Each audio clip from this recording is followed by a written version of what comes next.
I'm standing on top of 1 ton of stored carbon dioxide.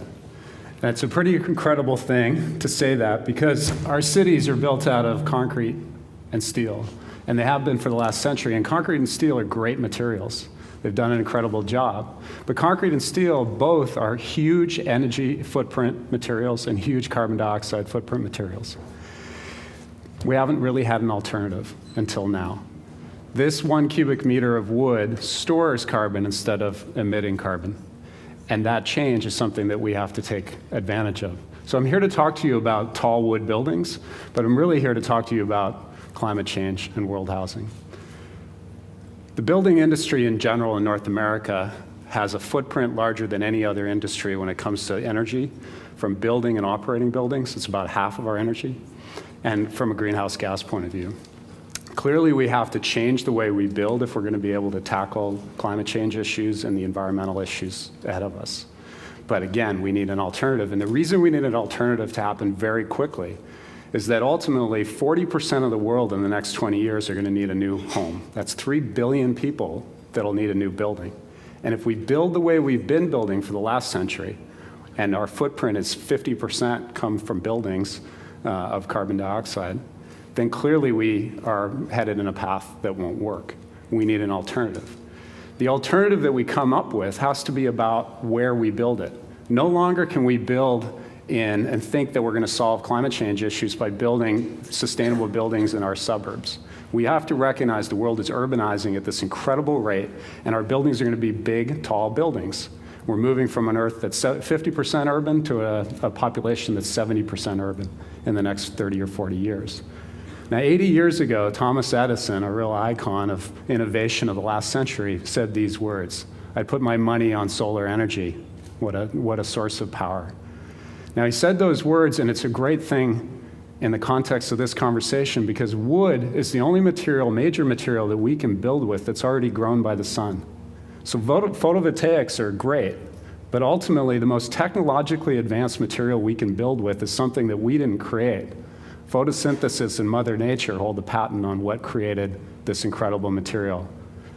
It grows, it's rapidly renewable, and what's exciting is new products like these in this stack are engineered products made of small trees glued together to make huge panels that basically change the scale of what's possible. Our agricultural industry has sort of learned that we need to capture the qualities of the earth and grow our food, and we've learned to buy local, buy local food that's produced in a safe and healthy way. What we have to get accustomed to is this idea that the earth is also a great opportunity for us to grow our homes. We've lost that for the last century, but it's possible today. What we've been doing is talking about and engineering the possibility of building 30-story tall wood buildings, which is a staggering number for a lot of people. People take a while to adjust to that. And the reason that we're talking about the potential of 30-story buildings is because there's been a change in what wood is really about. When I say wood buildings, most people assume that I'm talking about 2x4s, 2x4 construction. Well, 2x4 construction is a little bit like those 8-dot bricks of Lego that we all had when we were kids, and there was millions of them in the pile in our basement that we could play with. 2x4s are those little blocks of Legos. We could build all kinds of things. But do you remember when you were a kid and you would sift through that pile of Lego and eventually find one of those big, long 24-dot blocks, and all of a sudden you could build something bigger? You could span a better distance, you could build quicker. Well, that's the shift that's happened to wood. These panels are made 64 feet long and 8 feet wide and in various thicknesses up to 12 inches thick. We're not talking about 2x4s anymore. We're talking about entirely new scales, 24-dot blocks that allow us to build in these very new ways, in a very safe way. And we're starting to do it. This is a project for City Hall in North Vancouver where we use these mass panels to span the atrium space. But people keep asking me, is 30 really possible? And they challenge that idea. It seems so different than what we're used to. Well, 1,400 years ago, this building in Nara, Japan was built, and it's 19 stories tall, and it still stands today in a high earthquake zone in a wet climate. And there are buildings all around the world, historic buildings, hundreds of years old, that are like this, that were very tall. But the Industrial Revolution challenged that, and we started only building in steel and concrete and forgot the power and the potential of wood. Only 130 years ago, the first skyscraper was built in Chicago, and it was only 10 stories tall. That's the definition of a skyscraper, 10 stories tall. And people were afraid to walk underneath that building. The mindset that shifted in only 100 years was such, actually in less, in 50 years, was to go from a 10-story building being afraid to walk under it to the skylines of New York and the skylines that around the world, we don't ever think twice about walking under buildings. Gustav Eiffel, when he built the Eiffel Tower, was engineering at a level that nobody had imagined. And City Council in Paris said, many people on City Council said, this building's ugly. It has to be torn down 5 years after the World's Fair. And many people say it's not possible to build. But of course, by doing it, two things happened. One is it became the symbol of France, and the other is that it set upon us a race for innovation, to push engineering higher, to stretch our dreams and our imagination of what's really possible. And that imagination stretching led to the skylines again around the world, and a race for height that started to happen in places like New York and Chicago. And that race for height was great, but it brought us to this point where we're building in the wrong material and we need a new way to think about buildings. So we've developed something we call FFTT. And FFTT is a way to build these wood buildings up to 30 stories tall, cost-effectively, fire-safe. We can build them quickly. We can build them in high earthquake zones. And we've been able to really analyze what's possible. And we know that this is possible, but we also know we have a lot of things to do to convince people that they're ready for them. That convincing is the same exercise that happened 100 years ago. It's shifting our minds is the challenge, not shifting the engineering. The engineering, the science exists, but we need to move beyond what we think is possible and try things. We're at an Eiffel Tower moment again. The climate change agenda has really changed the way we need to think about buildings. And an Eiffel Tower moment is about saying we need to stretch for the stars, we need to dream big. So right here in Vancouver, we have a proposal that we hope comes through. It's not through yet, to build the world's tallest wood building that'll be 16 to 20 stories tall. And we're hoping to be able to announce it this summer that it'll happen. We know that if it's not this one, it's the next one. And in fact, this race for height is happening all around the world. Just last week, Melbourne, Australia announced that they're going to build the tallest wood building, which is 10 stories. There's a 9-story building in London, England. These heights don't seem high, but neither did it in 1885 when that first 10-story skyscraper was built. And of course, in a very short amount of time, we moved from 10 to 110. So we're on the cusp of this incredible opportunity, and TED is about ideas we're spreading, but this is really an idea that's worth implementing. We need to get off the ground and move quickly because we're running out of time. Buildings have to change the way we think. So it's time to start our engines, and the race is on. Thank you.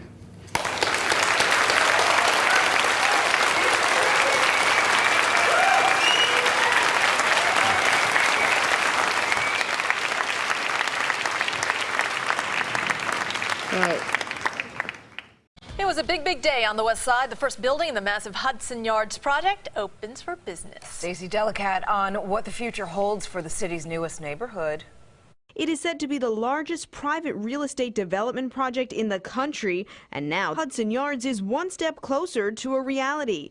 10 Hudson Yards officially opened its doors today, welcoming its first tenant, Coach. The 52-story tower will be the handbag company's new global headquarters. Here you've got glass that is floor-to-ceiling height and frankly 360-degree views, so a lot to inspire our teams. The Boston Consulting Group and L'Oreal USA are among the other tenants that will soon join Coach here at 10 Hudson Yards, while construction continues all around it. This project's taken a long time to get this far, and to actually have one building open and happy tenants working there it's a really significant first step of many. The 10 Hudson Yards building broke ground in 2012, though the entire 26-acre project has been in the making for more than a decade.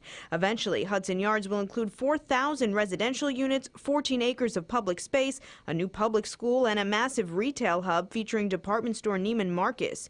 Jay Cross is the president of Related Hudson Yards and says the project will redefine the west side. The heart of New York's shifting. The west side already has got a lot of activity, but by to build all of this new office space and residential and retail space in one location and create a 24/7 neighborhood, that's really a once-in-a-lifetime opportunity. Everything about this project is big, including the price tag. It is expected to reach $25 billion, but once the Hudson Yards is complete in 2025, the developers say it will generate $500 million in city taxes each year and bring tens of thousands of jobs to this neighborhood. Reporting from Hudson Yards, I'm Stacey Delicat, Fox 5 News. It was a big, big day on the west side. The first building in the massive Hudson Yards project opens for business. Stacey Delicat on what the future holds for the city's newest neighborhood. It is said to be the largest private real estate development project in the country, and now Hudson Yards is one step closer to a reality. 10 Hudson Yards officially opened its doors today, welcoming its first tenant, Coach. The 52-story tower will be the handbag company's new global headquarters. Here you've got glass that is floor-to-ceiling height and frankly 360-degree views, so a lot to inspire our teams. The Boston Consulting Group and L'Oreal USA are among the other tenants that will soon join Coach here at 10 Hudson Yards, while construction continues all around it. This project's taken a long time to get this far, and to actually have one building open and happy tenants working there it's a really significant first step of many. The 10 Hudson Yards building broke ground in 2012, though the entire 26-acre project has been in the making for more than a decade. Eventually, Hudson Yards will include 4,000 residential units, 14 acres of public space, a new public school, and a massive retail hub featuring department store Neiman Marcus. Jay Cross is the president of Related Hudson Yards and says the project will redefine the west side. The heart of New York's shifting. The west side already has got a lot of activity, but by being able to build all of this new office space and residential and retail space in one location and create a 24/7 neighborhood, that's really a once-in-a-lifetime opportunity. Everything about this project is big, including the price tag. It is expected to reach $25 billion, but once the Hudson Yards is complete in 2025, the developers say it will generate $500 million in city taxes each year and bring tens of thousands of jobs to this neighborhood. Reporting from Hudson Yards, I'm Stacey Delicat, Fox 5 News.